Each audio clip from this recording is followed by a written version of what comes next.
Well, hello, Nativity Bible Heads. It is Dr. Wayne, and this is Bible Study Wednesday. We are back to our regularly scheduled program. Remember, I've been doing a teach-through of the entire biblical narrative for a few years, 2 or 3 years now. I take breaks from that from time to time for special things like Lent, Advent, those kinds of things. And this week, we are getting back to the overall narrative. And we're in the book of 1 Kings. Now, if you haven't been following us, that's fine. I want you to know, though, I just got to give you a broad overview. So in the book of 1 Kings, we are dealing with a narrative of the people when they were in Israel. And when I say Israel, I'm talking about the whole thing, because it didn't stay that way as a united kingdom. Remember David and Solomon. Remember, David was Saul was the first king, but David was the first one of the promise. And then, of course, Solomon. And after Solomon, it broke into two kingdoms, the northern kingdom and the southern kingdom. Well, the book of the First Kings, we are at that point where we're talking about each separate kingship, the one of the northern kingdom and the one of the southern kingdom. Now, all of this is written after the fact, okay? We know how the story goes. The story goes, they're disobedient. The prophets say that disobedience is going to result in exile. Exile happens, and then they come back eventually. But in the coming back, and this is key, in the coming back is when the biblical narratives got energized, reinvigorated, reinterpreted. Yes. So when we read these books, we don't want to make the mistake of saying, well, sure enough, those prophets were right. Well, the intention is to get the attention of the current worshiping community, which is the post-exilic community, if not the exilic community, because a lot of this stuff got put together during the exile. And so when they do take back the land, there is this attitude amongst the super faithful, the ones that are like the gung-ho ones are like, okay, folks, we're never going to let this happen again. We're going to do it right this time. And so, when they put their stories together, they were collected, redacted is the word we use with biblical scripture, biblical narrative. They were redacted in such a way to reflect a viewpoint of, for the readers, they would see it and say, oh, sure enough, we got what we deserved, and we know what we need to do now in order to keep it. This is the intention. That's the reason why in the Jewish economy of the scriptures and the way they divide them, they call these the former prophets. We call it history. It's not history like history that we know of from the Enlightenment. It is prophetic history in that it is intended to tell the stories of the past in such a way that the people of the present don't make those mistakes in the future. Does that make sense? So when we pick up our story of King Jeroboam, who was Jeroboam? Jeroboam was a guy who, a prophet, sidled up against him along the road back in 1 Kings chapter 11, and he threw this prophet threw his cloak on him and says, dude, You're going to be king over 10 of the 12 tribes. Yep, you. There's more to it than that. But he has a history of interacting with prophets. And prophets have done him good. They have given him good news. They have given him a word that he could bank on, okay? Now, in chapter 14, so chapter 13, which we already covered, last 2 months ago, there was a couple of other prophets, old prophets. A man of one is called a man of God from Judah, and the other one's just called an old prophet in Bethel. These stories of these prophets during the kings got infused into the narrative, the overall narrative of, oh, here's what happened during such and such king's reign. These stories of the prophets got infused into it, and that's why the overall narrative comes to be identified as prophets, the former prophets, as opposed to the latter prophets. The latter prophets were the prophets who actually wrote their own books: Isaiah, Jeremiah, Hosea, Micah, yada, okay?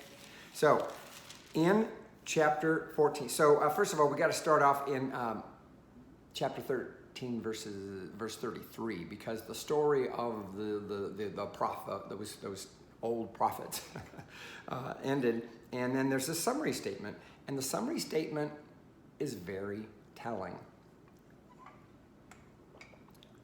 1 Kings 13:33. Even after this event, Jeroboam did not turn from his evil way. He basically had gotten a bad report. What did Jeremiah do? What did Jeroboam do? Jeroboam erected shrines. One at Dan, one at Bethel, demarcating, if you will, the boundaries, northern and southern boundaries of the northern kingdom of Israel. And he stocked them with priests, and they did worship, and the overall narrative is very, very negative about the actions of the kings that would take any emphasis away from the importance of Jerusalem. Remember, Solomon went ahead and built a temple in Jerusalem. And now this northern kingdom isn't recognizing the southern kingdom temple as, oh, well, we'll just build our own temples. Well, this doesn't bode well with our overall redactive narrator who sees Judah as the rightful, as having gotten it right. They're doing it right for whatever reason. Now, this sin of Jeroboam was huge. The erecting of those temples at Dan and Bethel was huge. And it is something that is a foregleam of, and the judgment around to Jeroboam about that sin becomes a foregleam of how it's going to go. Remember, he's the first king of the kings of the northern kingdom. I don't know the exact number of how many there were, but they do come to an end in 722 BCE. When did Jeroboam reign? Jeroboam reigned somewhere in in the 900s. Okay, that's close enough. 10th century, and then they get taken over in the 8th century. So they don't last for more than 200 years as this independent kingdom. Okay, so let's continue. 1 Kings 13:33. Even after this event, Jeroboam did not turn from his evil way, but made priests for the high places, again, from among all the people.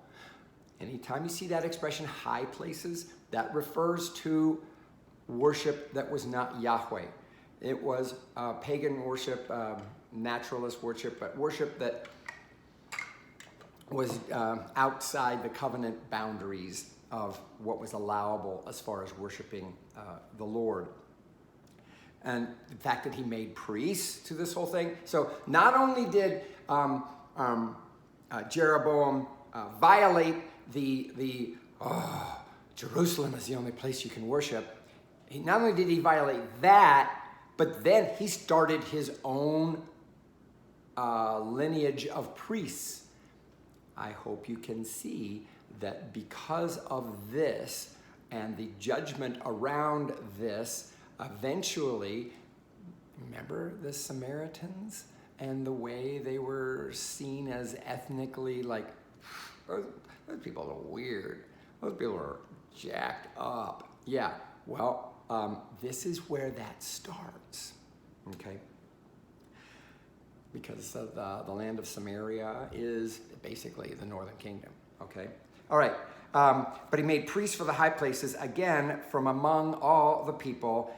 Any who wanted to be priests, he consecrated for the high places. So our narrator is very much like, can you believe that? He didn't even make sure they were of the right tribe. Of course, the tribe of Levi, there were Levites all over the place. So he could have used descendants of the tribe. He didn't.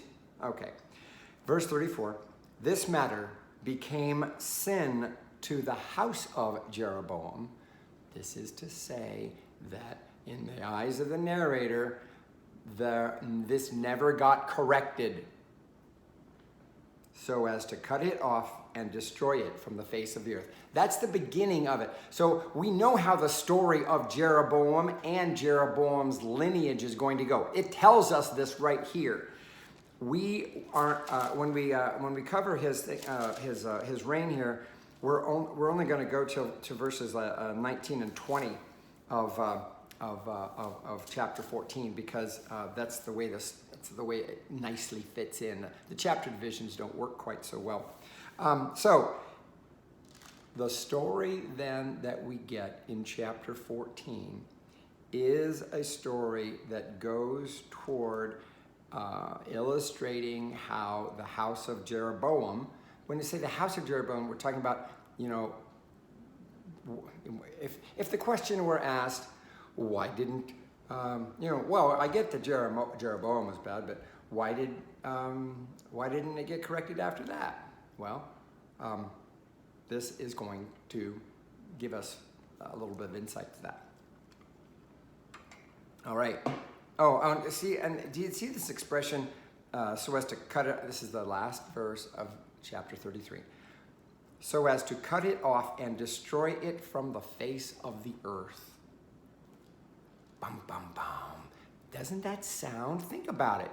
This was written after, when I say written, I mean compiled, edited, redacted, finalized, the final version, and then published, like put toward the people as scripture after all of the bad stuff happened. And they knew what was going to happen, because it was like, did anybody consider, fast forward to Jesus' day, did anybody consider the Samaritans Jewish? No, not at all. This is why. Because the house of Jeroboam, it was reckoned to him as sin, and to cut it off and to destroy it from the face of the earth.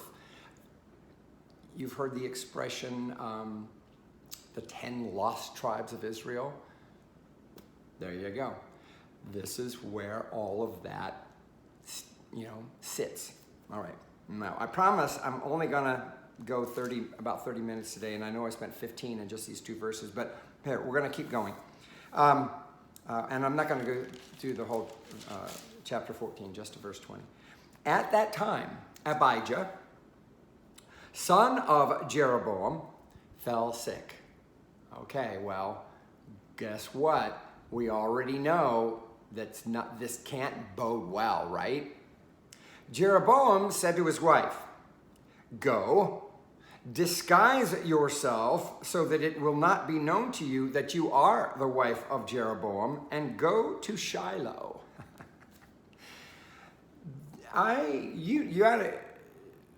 It would be an interesting study to look at all of these Old Testament biblical narratives where men have this wonderful idea of, if it's not their sister or their wife, to like, I know what we'll do. You dress up, you disguise yourself, it's like there's always this clandestine tendency of the men in the biblical narrative to think like, I need to outwit people. How will I do it? I know. I'll have my wife pose as somebody else. Yeah, it's a thing, and it's a thing here. In the action of this narrative that is to come, take note. Take note. This woman, the unnamed wife of Jeroboam, actually, I think her name does get mentioned at some point, but not in this narrative. The action of this whole narrative goes with her. It goes with her. So it's like we, as the reader, are following on her shoulders. Like we're peeping on her shoulders. We're hearing what she hears. We're seeing what she sees. For the most part, she like carries the action, if you will. All right. And go to Shiloh. So Shiloh, what's Shiloh? Shiloh is where Ahijah, the prophet, lives. Who's Ahijah? He's that prophet who sidled up to Jeroboam and said, hey, you're going to be the king of the northern kingdom. And so Jeroboam has a good history with Ahijah. It's like, oh, I know. He won't steer me wrong. Yes, he wants a good word, but he wants an honest word. Why? Because he doesn't want, and you know he wants an honest word because of his plan to send his wife disguised as not his wife. Yeah. Afraid that maybe the prophet Ahijah would take into consideration, oh, this is Jeroboam's wife. I need to make sure I say something nice to him, blah, blah, blah, blah, whatever that might be. So he fears that, but he wants the truth, okay? For the prophet Ahijah is there. Okay, I'm sorry. The son of Jeroboam is Ahijah. The prophet is Ahijah. I got that wrong. And I know you can say it different ways. I was taught to say that I as a long I, and kind of like we do in the Episcopal Church when we talk about that prayer called the Venite, V-E-N-I-T-E, Venite, the Venite. Yeah, exactly. This is how we do that. I'm not trying to be accurate. I'm just trying to make it easy, all right? All right. And go to Shiloh, for the prophet Ahijah is there, who said of me that I should be king over the people. So here he references, you remember that guy? Take with you 10 loaves, some cakes, and a jar of honey, and go to him. This is not bribery. This is not trying to butter him up.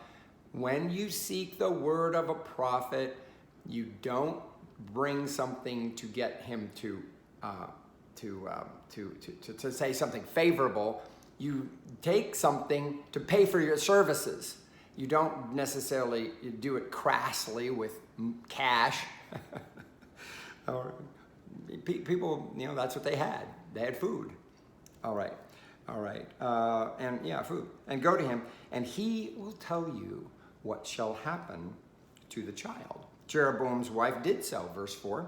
See how the action goes with her? She set out and went to Shiloh and came to the house of Ahijah. Now, Ahijah could not see.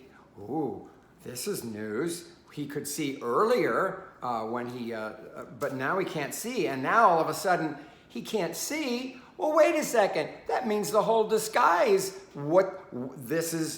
How will this disguise make any difference if he can't see? Yeah. for his eyes were dim because of his age. Verse 5. But the Lord said to Ahijah, the wife of Jeroboam is coming. Oh, the wife of Jeroboam is coming to inquire of you concerning her son, for he is sick. Thus and thus you shall say to her. Okay, so one of the things we have in this is like, the man's attempt to disguise oneself in order to gain truth is foiled. It's like God says, okay, no, that plan, it's not going to work because I'm going to make sure he's wise to that. He's blind anyway, right? So it does clue the prophet into, like, oh, when you hear these anonymous, unannounced footsteps come to your door, who's it going to be? Yeah, there you go. Thus and thus you shall say to her. Now notice that we don't have actually what he's going to say, because there's a pause for that, because what he's going to say to her about the inquiry about the son, that it's not time for that yet in the narrative. That's going to come though. Okay, so the second half of verse 5, when she came, it's the beginning of a new paragraph. When she came, she pretended to be another woman. So she goes with the plan. Remember, the action in the narrative here is carried by the woman and her actions.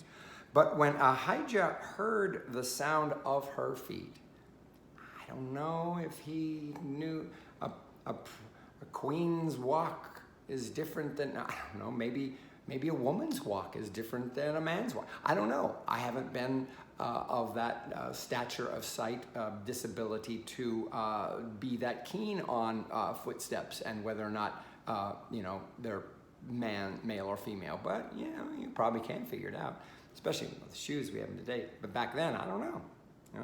But, people are keen about what they're keen to. Verse 6, but when Ahijah heard the sound of her feet, as she came in at the door, so it's the sound of her feet as they came in the door. So maybe that's the key. It's like, oh, he can tell it was a lighter step and a whatever maybe, right? Come in, wife of Jeroboam.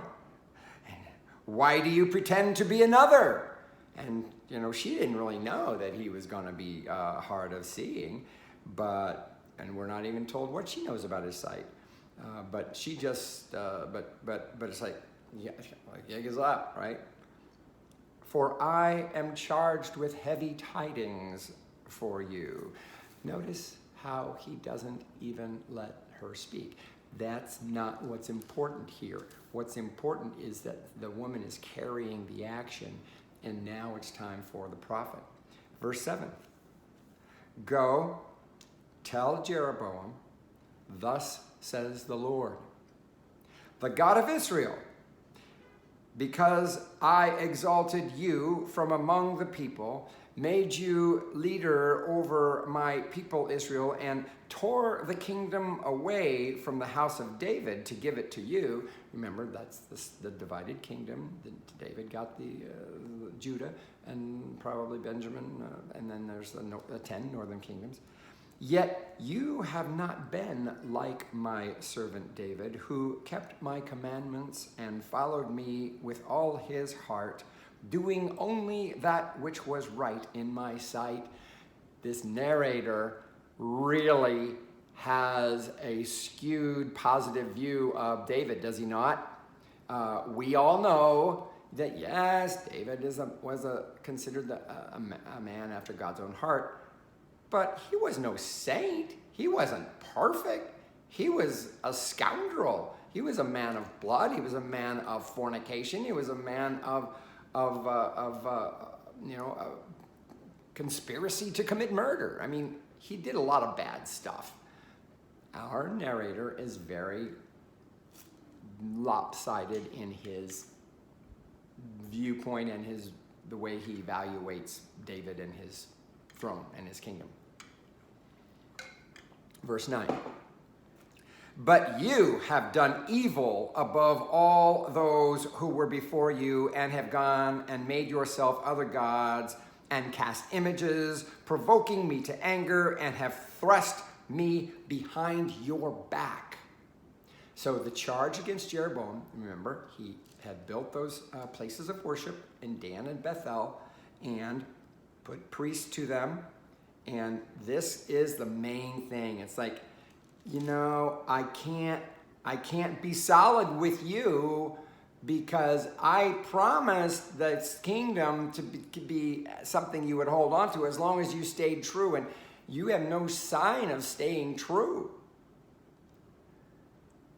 And he says, and you have thrust me behind your back. It's as though he's like saying, you have, in your actions, Jeroboam, you have put me behind you. That's kind of an interesting thing if you think about it. Remember, we are supposed to be the ones following the Lord, yes? And to put somebody behind, to put the Lord behind us, that means that we're the ones calling the shot. You remember when Jesus says to Peter, after Peter says, "Oh, this shouldn't happen to you. You shouldn't be dying." And Jesus says to Peter, "Get behind me, Satan." The idea being, whoever's behind is the one who's following the one in front. Okay, Jesus was trying to tell Peter, "No, you're going to follow me in this one. Okay, you think you have it all figured out? Well, get behind me. Get behind me, Satan. Get behind me, Satan. Follow me. I'm what you." So this is that expression. It's a Semitic expression. And you have thrust me behind your back. Okay, this is how we tend to think. I got a better idea. I got a better idea than God. When we think that, what we're doing is not getting behind the Lord, but thrusting the Lord behind us. Okay, verse 10. Therefore, I will bring evil upon the house of Jeroboam. I will cut off from Jeroboam every male, both bond and free, in Israel. Okay, so the idea is, I'm going to, no heir of yours is going to, the word for male, very interesting. It gets translated as male. The literal words in Hebrew, and I kid you not, is the ones who urinate upon the wall. Yeah. Men. But properly translated male. But the expression is those who urinate against the wall. I will cut off every both bond and free, and will consume the house of Jeroboam, just as one burns up dung until it is all gone. This is like, this is just going to the mat with it. I mean, it's one thing to say that you've done bad and that you're not gonna, your reign isn't going to continue forever. But it's another thing to say that it's going to be consumed like dung gets burned up in the fire. It's bad until consumed. And it gets worse. Listen to this, verse 11. Anyone belonging to Jeroboam who dies in the city, the dogs shall eat. Why the city? Because that's where the dogs were. Dogs are where there's food. Food is where the people are because they throw out the scraps. The dogs shall eat. And anyone who dies in the open country, the birds of the air shall eat. Okay, the idea here is that when Israel gets taken over, it's going to be in such an unceremonious way that there's not even going to be proper burial. One of the worst things, the worst thing that could happen to a person is not get a proper burial.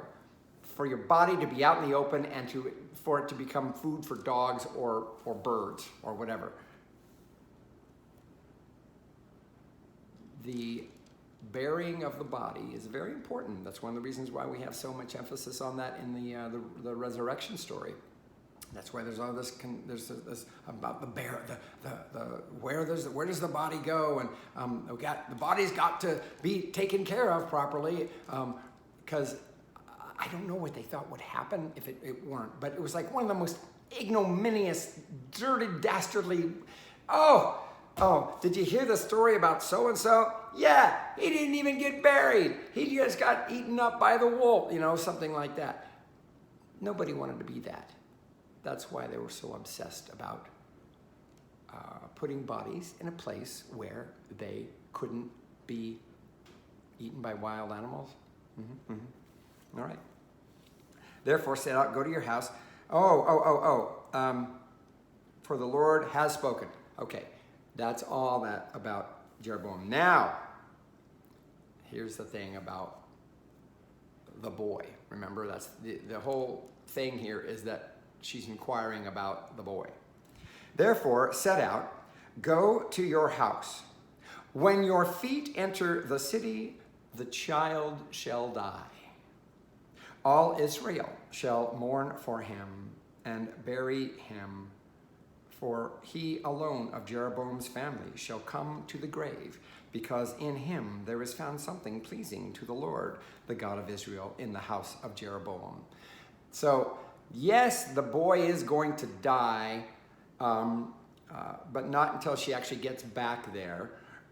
There's that. And then there's as opposed to what's going to happen, his death is actually going to be, it's at least it's a good death. In this, why? Because he at least gets a grave. He at least gets buried. So this is considered, a sign of grace. This is a sign of grace. He's getting grace compared to the rest of Jeroboam's ancestors, right? This is what our narrator is saying. And we don't know what it was that the Lord, said found something pleasing. We don't know what that was. We're just told that there is something. All right. Verse 14. We're only going for till verse 20. So here we go. Verse 14. Moreover, the Lord will raise up for himself a king over Israel, who shall cut off the house of Jeroboam today, even right now. So there's going to be a bloody coup at some point. And we're going to read that here in a couple chapters. All right. Verse 15. The Lord will strike Israel, this is referring to the northern kingdom, as a reed is shaken in the water. He will root up Israel out of this good land that he gave to their ancestors and scatter them beyond the Euphrates, because they have made their sacred poles, provoking the Lord to anger. So remember, this is all written after the fact and saying, and so the people who return can read it, or are returning, can read it and say, yeah, we're not going to do that this time, okay? The sacred poles, that refers to the Asherah poles, these basically wooden things that stuck straight up. They were phallic symbols. Canaanite religion had to do with the consorts of the gods, because of back in those nativist religions, there was a belief that the gods fornicated, and so they frequently would put structures, erect structures to commemorate that god. That's what the Asherah poles were. So when you say that word sacred poles, it's referring to those pagan religions. Provoking the Lord to anger, verse 16. He will give up Israel because of the sins of Jeroboam, which he sinned and which he caused Israel to commit. So Jeroboam, by his putting up those temples in Dan and Bethel, he's seen as the reason why it doesn't go well in the future, because they never got taken down. They had a legacy. They were a splash in the water, the point at which there was no pulling back the tidal wave it would cause, if you will. Verse 17. Remember Jeroboam's wife? Here we're back to her. She's the one that carries the action, remember? The last time we heard about her, she was told that, when you get home, your kid's going to die. Then Jeroboam's wife got up and went away. And she came to Tirzah. Tirzah is probably where Jeroboam's home was, because we have evidence for that later on. As she came to the threshold of the house, the child died. So see how artistic this narrative is? From the very beginning, it starts out with the son of Jeroboam being sick.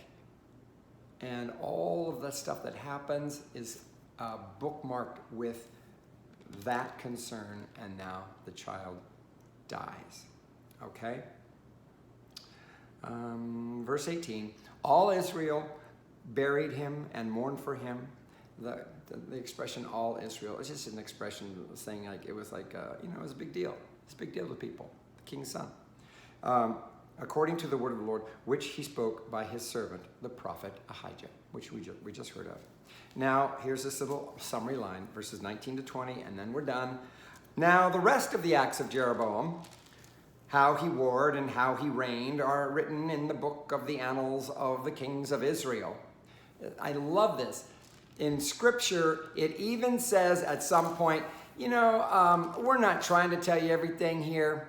If you want to read what, people are writing about him or saying about him, we're only giving you the stuff here that's important for our narrative, our point, our story.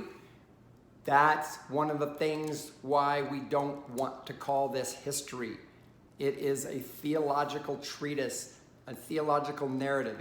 It takes historical happenings and uses those as building blocks in a much bigger structure. History isn't the concern here. The concern is teaching people what it is that is acceptable to God. It answers the question, how do I make sure that I am in the good graces of God? How do I keep God's goodwill? How do I maintain the blessings that I have? How should I properly respond in thanksgiving? That's what it's trying to teach us. Okay. All right. All Israel buried him and mourned for him, according to the word of the Lord, which he spoke by his servant, the prophet Ahijah. I'm sorry. It's verse 20. That's what I need. The time that Jeroboam reigned was 22 years. Then he slept with his ancestors, and his son Nadab succeeded him. So, yeah, all right. Jeroboam does get an heir,